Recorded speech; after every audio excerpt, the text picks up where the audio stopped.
안녕하십니까. 김능구, 김우석의 정치를 알려주마. 오늘은 또 다른 야권의 핫 이슈가 되는 인물에 대해서 얘기를 하겠습니다. 요새 보수 진영의 인물란 속에서 윤석열 검찰총장이 여론조사에서 아주 어, 발군의 그 모습을 보여주고 있습니다. 그래서 윤석열 야권 후보로 가능한가? 또 어떤 면이 넘치고 어떤 면이 부족한가? 이런 것에 대해서 오늘 좀 논의를 할 텐데요. 첫 번째는 인물 비교를 좀 하면서 관료 출신으로 성공한 케이스와 실패한 케이스가 더 많죠. 그래서 그걸 좀 논의하고 두 번째는 사람에게 충성하지 않는다고 하는데 그럼 누구에게 충성할 거냐? 일단의 충성과 상대 투쟁의 대상 여기에 대해서 좀 논의를 하면서 컴팩트하게 윤석열을 분석해 보겠습니다. 먼저 윤석열 총장 얘기할 때 많은 사람들이 고건 전 총리, 반기문 전 유엔 사무총장 얘기를 많이 합니다. 비교를 하자면 어떨까요? 예, 두 분 다 관료서는 뭐 그거는 그 별칭이 총리란 말이 있을 정도로 우리나라 직업이 총리죠. 우리 총리로서는 가장 성공한 케이스가 아니냐. 행정의 달인. 예, 그 노무현 대통령 탄핵 때 대통령 권한 대행까지 예, 예. 이렇게 그 무난하게 그걸 했던 케이스고. 그래서 당시에 보면은 그 열린우리당에서 그 2007년도 대선을 앞두고 후보군이 마땅치가 않았어요. 이게 당시에. 그래서 이 좀 강력한 후보가 필요하다. 네. 그랬을 때 그 반기문 총리에 대한 기대가 모아졌었죠. 그리고 그게 이제 일단 호남에서부터 출발해가지고 이게 상당히 그래서 그때 대선 아마 지지도 조사에서 1위를 갖다가 일정 정도 그 점하고 그랬었죠. 이게 그 반기문 총장도 마찬가지였던 것 같아요. 그렇죠. 이게 그때 처음에 각광을 받고 나오다가 갑자기 박근혜 대통령 이후에 이 후보군이 뚜렷한 후보군이 그 이 당내에 없다 보니까 이게 그 반기문 유엔 사무총장을 이렇게 국민들한테 이렇게 뭐 인식이 좋고 그렇기 때문에 상당히 뭐 그 당시에 그 탄핵을 하고 탈당한 부분에서는 이 공통분모가 반기문 사무총장을 영입해서 대선 후보로 보수 이 단일 후보로 만들어서 이 승리한다. 뭐 이런 전략이 있었다 그러더라고요. 이게 이제 그렇게 이게 각각 여야의 당의 어떤 후보감이 마땅치 않을 때 맞습니다. 외부로 눈을 돌렸을 때 떠오른 케이스입니다. 그렇기 때문에 윤석열 총장도 그 측면에서 비슷하지 않나 이렇게 보는 거죠. 그래서 저 반기문 총장이 만약 그때 없었다면 탄핵이 됐을까? 뭐 그런 얘기 하는 사람들도 많았어요. 그리고 바른미래당인가요? 그 탈당을 해가지고 반기문 그 사무총장을 옹립을 해서 뭐 다음 대안이 있었기 때문에 탄핵에 동참을 했다 이런 얘기들을 많이 하는데 어찌됐든 이런 상황에서 고건 그 전 총리나 반기문 사무총장 같은 경우가 처음에 기대에 비해서 너무 쉽게 허탈하게 중도 사퇴를 하면서 사람들이 관료가 과연 정치를 바로 하는 게 가능한가? 뭐 이런 논의들이 있었죠.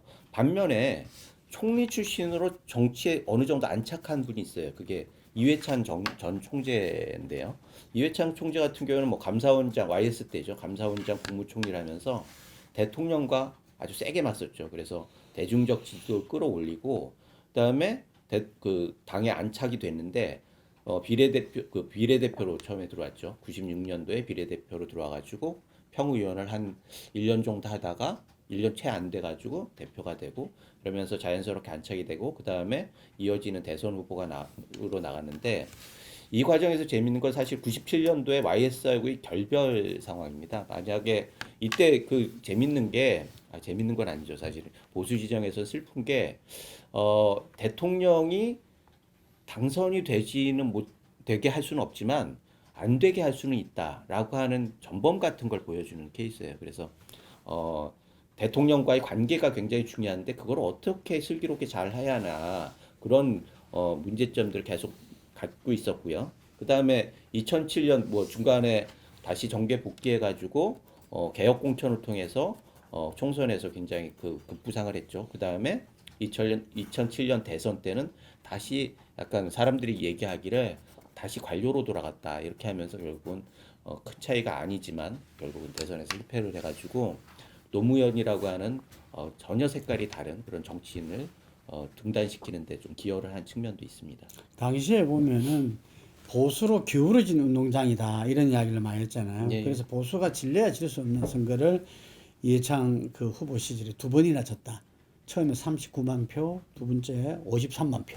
예. 이게 이 1.9와 2.3%입니다. 이게 그래서 이 제가 볼 때는 보수 세력 자체에서 어떤 그 당시에 큰 문제가 있어서 선거를 졌다기보다는 이때는 온전히 후보 문제인 것 같아요. 후보. 그 후보가 아들 그 병력 문제에서 이렇게 그 구릉에서 헤어나지를 못했었고, 그 다음에 이 보수 세력 내 그 융합을 해내지 못하면서 그 이인재 후보를 갖다가 결국 출마하게끔 뭐 사실은 본인이 그 저는 만들었다고 봅니다. 그거를 예. 그걸 이제 미필적 고의라 그러죠. 이게 법률 너무 용어로. 가혹하십니다. 예.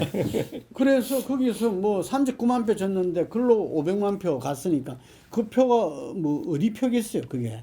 예. 그래서 뭐 이 저는 이 뭐 이렇게 자기 걷어 찼다 대통령을 이렇게 볼 수 있는 거고. 그 다음에 그 노무현 대통령하고 붙을 때 2002년 같은 경우는 한 2년 동안 대선 주자 1위였어요. 예. 대선 주자 1위였는데 상당히 그때는 본인이 처음에 대쪽 이해창이었잖아요. 이미지를 정말 대쪽과 같은 도덕성과 어떤 원칙주의자 이걸 갖고 있었는데 그게 상당히 퇴색돼 버렸어요. 2002년도 같은 경우는. 그래서 새로운 대한민국, 새로운 정치의 기세를 가진 노무현한테 결국 본선에서 또 이렇게 지게 되는 결과가 됐는데, 어떤 면에서 이렇게 정치로 쭉 출발하지 않는 분들 중에서는 그나마 정치에 안착을 하고 거기서 후보 두 번이나 이렇게 그 당시에 한나라당 아주 센 당이었죠. 이게 예, 거기서 후보가 되고 했는데 예, 결과적으로는 어떤 목적 달성을 못했다는 건데, 우리가 좀 전에 이야기했던 이 반기문과 그 고건 총리, 이렇게 고건 총리와 반기문 총장 같은 경우에서는 이 윤석열이 앞으로 이 길을 걸 것이냐, 고건 반기문의 길을 갈 것이냐, 아니면은 이해창의 길을 갈 것이냐, 뭐 이래도 볼 수 있는 것 같은데, 이번에 지금 우리가 윤석열 그 총장을 지금 이야기하게 된 거는 이 특이할 만한 여론조사 결과를 보고 지금 된 겁니다. 왜냐면은 이번에 따라온 자료가 있습니다. 이 차수를 변경하면서까지 그 다음날 새벽까지 이어진 국정감사장이 이 윤석열 총장에서 검찰총장을 뭐 영웅으로 만들었다, 국민적 스타로 만들었다, 뭐 이런 이야기들이 있어요. 그래서 그것이 끝난 다음 여론조사를 해봤더만은 이 리얼미터가 오마이뉴스 의뢰로 10월 대선주자 정기 여론조사에 보면은 차기 대선 선거에서 윤 총장이 17.2%를 갖다가 막하게 됩니다. 예. 그리고 RN서치에서 데일리한 의뢰로 10월 25일에서 26일자 조사인 거에 따르면은 윤 총장 15.1% 나와. 물론 1, 2위는 두 조사 모두 다 이재명, 이낙연이 숫자가 같이 공동 1위거나 1% 정도 차이 이렇게 나왔는데, 윤 총장이 이 금년 초에 상당히 이 대선주자 2위가 나왔어요. 그래서 난리가 났었죠, 그때도. 그렇죠. 그때 10.8%를 받았었는데, 이거는 세계일보에서 1월 달에 조사한 겁니다. 예. 그런데 그 이후에 대선 여론조사에서 빼달라. 그래서 이제 뺐다가 이번에 국감이후에 다시 집어넣은 것 같아요, 보니까. 이게. 거기서 이 17.5, 15.1, 15%가 넘었어요. 예. 그래서 우리가 이 15% 넘는 것을 대선 주자들 중에서 여론조사가 이게 15% 넘었을 때 우리가 일종의 문지방 효과다 해서 그때부터는 이 사람이 국민들이 정말 이 사람 대선 후보로 좀 인정하는 프로테이지가 15%선 아니냐. 물론 1차적으로는 이제 두 자릿수지만 15%가 넘었었다는 것은 더 큰 의미가 있다. 그래서 제가 문지방 효과가 뭔지를 한번 살펴봤어요. 살펴보니까 이 특정한 물질과 생물체에 일정 한도를 넘는, 이게 같으면 15% 넘었다는 거죠. 한도를 넘는 자극이 가해지는 경우에 새로운 현상이 벌어진다. 이게 15% 넘는 그 자체가 이 윤석열 총장한테 대선 후보에 대한 기대감을 더 주게 돼버리고 야권 내에서 일약 그 부동의 어떤 대선 후보가 된다는 이야기인 거죠. 예. 그래서 이 부분을 한번 왜 이 정도 나왔을까? 예? 이걸 한번 좀 살펴보는 게 의미 있다 봅니다. 맞습니다. 오늘 정치를 하나는 배웠습니다. 문지방 효과. 네, 감사합니다. 그런데 여론조사에 대해서 우리가 뭐 신경 써야겠지만 반기문 총장도 그랬고 뭐 고건 총리도 그랬고 이회창 총장 말할 것도 없고 여론조사에 현혹되다가 결국은 큰 거를 놓쳤는데 사실은 외부에서 여론조사도 높은 거는 반사효과 같은 게 있죠. 사실 예. 세게 부딪혔잖아요. 그때 국감 때도 추미애하고 이렇게 추미애 장관하고 아주 세게 부딪히면서 반사 이득을 했는데 정치인이 되려고 하면 스스로 발광해야 하는 거죠. 그거를 실패했기 때문에 관료들이 결과적으로 다 낭발을 하는 경우가 많았는데 이 부분에 대해서는 굉장히 숙고를 해야 한다 그런 생각이 들고 예, 이거는 행태 문제가 굉장히 중요합니다. 행태인데 관료들은 정치에 안착이 되지 못하는 게 관료는 자리하고 돈이 다 준비된 상태에서 자기만 들어가가지고 일을 해요. 그런데 정치는 사람과 돈을 스스로 다 만들어야 해요. 그러니까 고건 총리도 결국은 얼마 드느냐 하다가 결국 포기하고 뭐 이렇게 되는 게 되는데 이런 것들이 몸으로 배워야 하거든요.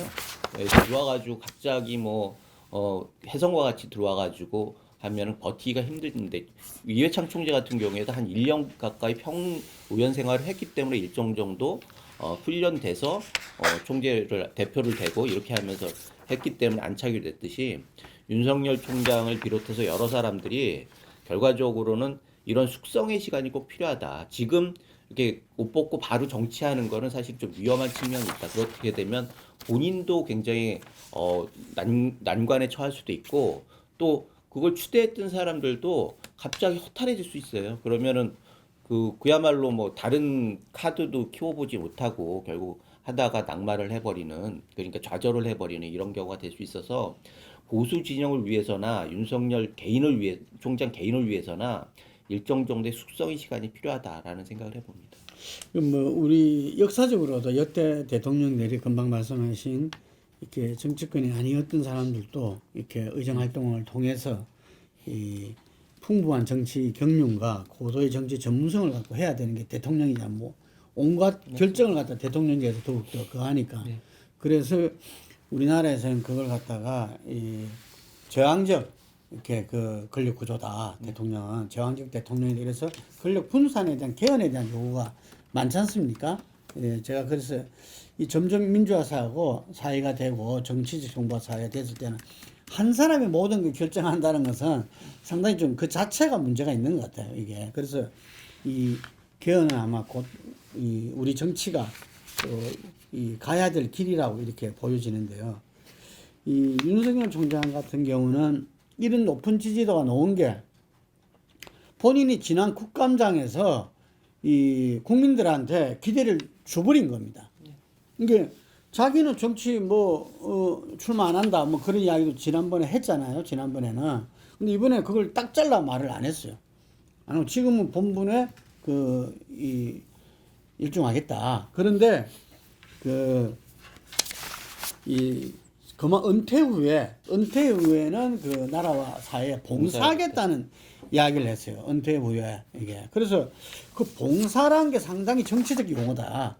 이게 공직자가 쓰는 용어가 아니다. 봉사라는 것은. 공직자는 봉사한 자리 아닌가요? 그런 표현을 안 쓴다는 거죠. 그런 표현을 그런 지적들이 있는데 하여튼 이번에 기존에는 이런저런 이 야권의 대선 후보가 없다 보니까 이런저런 이야기가 나왔지만 이 의문을 갖고 있었거든요. 저 사람이 과연 정치할까? 그리고 야권 후보가를 나올까? 뭐 이런 의문들이 있었는데 이번 국감장에 봐가지고 정말 이 뭐야 이 장재원 의원은 이렇게 이야기를 했더라고요. 거침없는 답변, 폭발적 제스처, 강력한 카리스마를 보여줬다라고 이렇게 표현을 하던데 이 윤석열 총장이 본인이 이 국감의 모습을 통해서 사실상 본인은 부정하더라도 국민들한테는 이 사람 정치를 하려는구나, 대선에 출마하려는구나, 이걸 보여준 거죠. 이걸 보여줬기 때문에 아까 말한 이 문지방 효과가 나타나는 대선 지지율 15%를 넘어설 수 있었다, 이렇게 보는 거죠. 그건 주목 효과는 있었어요, 확실히. 그런데 제가 보기엔 지난번에 국감에서의 모습은 약간 착시 현상이 될 수가 있어요. 왜 그러냐면 실제적으로 그때는 윤석열 총장 같은 경우에는 그러니까 상대편이 정치인 출신 법무장관이었잖아요. 그러니까 법무장관에 대한 비호감도가 그대로 지지도로 보수 진영의 그런 지지도로 이렇게 엮여가지고 여론조사는 굉장히 높았는데 결과적으로 정치인이 되려고 하면은 아까 말씀드린 자체 발광을 해야 하지 않습니까? 그러려고 하면은 자기의 컨텐츠가 있어야 하고 그레이드가 있어야 하는데 이게 독자적인 정치 행위를 하기 위해서는 대통령이 되겠다고 하면 대통령하고 상대를 해야 해요. 근데 지금 관료 입장에서는 자기 임명권자를 들이받는 것도 말이 안 되는 거죠. 그런 면에서는 지금으로서는 굉장히 잠재돼 있다. 그래가지고 주목은 끌었으되 정치인으로서는 결국 그만두고 난 다음에 행보가 정치인 윤석열을 좌우할 거다라고 하는 생각을 할 수밖에 없습니다. 그래서 제가 보기에는 정치 활동을 지금 여론조사를 하는데 빼달라고 했다가 지금 그런 얘기를 안 해요. 왜 그러냐면 자기의 발언에 무게가 실리기 때문에 활용을 하는 거죠. 그런데 그럼에도 불구하고 정치를 하면 안 되는 거예요. 왜냐하면 정치적 중립을 지키기 위해서 투쟁하는 거기 때문에. 그래서 지금으로서는 정치로 활용하되 정치를 하지 않는 것을 보여줘야 하는 거고, 그렇게 해야지 정치인 윤석열의 미래가 있다. 그래서 굉장히 지금 이율 배반적인 상황에서 아주 어려운 모순 상황에서 그거를 접합하는 그런 모습을 보여야 하는데 그게 지도자의 자세 아니겠습니까? 지도자라고 하는 게 서로 다른 이해 충돌을 하나로 묶어가지고 방향을 잡는 게 지도자니까 그런 면에서는 굉장히 중요한 지금 기회를 잡았다라는 생각이 드는 거죠. 그날 저는 윤석열 총장의 국감장에서 발언 중에서 좀 여러 문제점이 있지만 뭐 자기가 은퇴 후에 봉사하겠다는 거 가지고 뭘 할 수는 없어요. 그거는. 그런데 총선 이후에 대통령이 어떤 이 임기를 지키고 어떤 소신껏 해라라고 신뢰할 만한 메신저를 통해서 이야기를 했다. 라는 이야기를 국감장에서 밝혔어요. 백브리핑 하듯이. 저걸 보면서 저는, 저건 아닌데. 지금 임명직 공직자가 대통령이 임명권자잖아요. 그럼 임명권자의 그런 이야기를 갖다가 저는 사석에서나 혹은 또 자기의 어떤 진퇴 여부를 고민하는 사람과의 어떤 서로 간의 이 논의 속에서는 할 수 있다고 봐요. 왜? 대통령이 이렇게 메시지가 왔는데 이거 어떡하지? 이거 어떻게 받아들여야 되지? 여러 가지 이야기 할 수 있다고 봐요.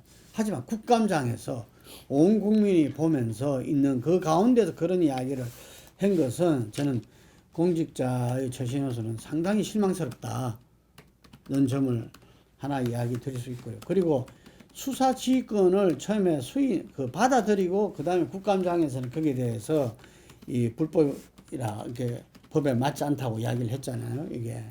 그래서 그 부분에 있어 가지고도 기존에 우리가 봤던 모습은 검찰총장이 어떤 수사 지휘를 어쩔 수 없이 받아들이더라도 안 그러면 거기다 문제 제기를 하든지 받아들이고서는 자기 소신과 맞지 않는 데는 사표를 내는 거거든요. 그게 우리가 봤던 모습이고 그게 저는 공직자의 어떤 올바른 처신이라고 봅니다. 그런데 지금처럼 이렇게 예를 들면 문재인 대통령, 문재인 정부에 대한 어떤 비판 여론이 지금 팽팽하잖아요. 찬성 비판이. 근데 그 비판 여론이 지금 국민의힘 지지나 국민의힘 쪽의 어떤 대선 주자 지지로 모아지지 않고 있는 현실이잖아요. 그 공간이 있습니다. 그게 룸이.